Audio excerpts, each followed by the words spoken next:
Ya, ya. Ya. Allah. Bila tu? Ya Allah. Innalillahi. Allah. Oh, tak apa, tak apa, tak apa. InsyaAllah, insyaAllah. Tak apalah. Waalaikumsalam. Nanti kita jumpa sana. Umi, kadang-kadang mikir serabut kan anak. Tahulah budak-budak tu nak jadi gapo, tak tahulah. Hak besar, hak jatuh dua tu, hak kecil tu hebat loh. Paloh semua. Pah, hak tino tu pula cakap nak gerak, saing. Subuh nak comel, janguk dapat Pak J. Oh, sakit kepala sungguh-sungguh. Jatuh kat pasal dia dah kalau Tino ni dia terpengaruh dengan media sosial ni. Dia pilih hak tu duk tubik dengan sayang-sayang dia peti lah juga nak tubik. Dia tak tahu dia tu lagu mana. Itulah kita ni mok doa semua kan anak semua molek duk. Yalah harap-harap budak-budak tu lama-lama molek lah tu.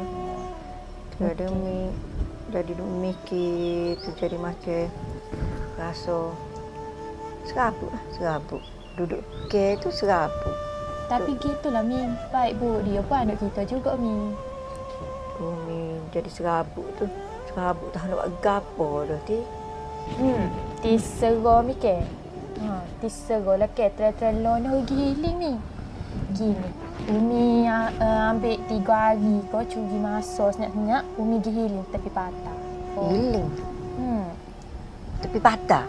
Colo sedap juga tu dia. Umi alun ombak tu Umi boleh tenang fikiran Umi. Tenang jiwa jadi dok.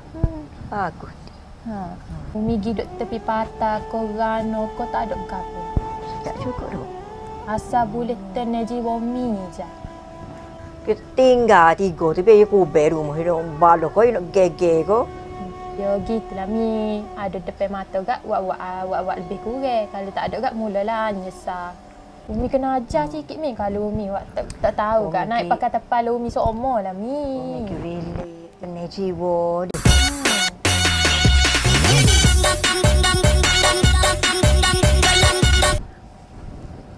Assalamualaikum. Ya, ya. Ya. Allah. Bila tu? Ya Allah. Innalillahi. Allah. Oh, tak apa, tak apa, tak apa.